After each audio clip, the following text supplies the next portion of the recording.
يوم الاثنين راديو فرنسا انترناسيونال أو إذاعة الفرنسية الدولية ار اف 1 ولا ار اف اي علات على ال11 المرشحين لجائزة أحسن لاعب إفريقي.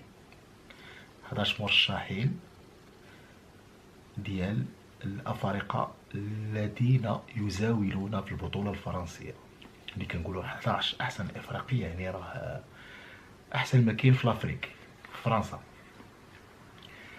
وعلى رأسهم بطبيعة الحال النجم ديالنا العالمي أشرف حكيمي، إلى جانب واحد المغربي آخر اللي ربما الإعلام المغربي ربما ما عرفتش شنو كاين. المهم كاين واحد التعتيم غريب على واحد اللاعب مغربي اللي هو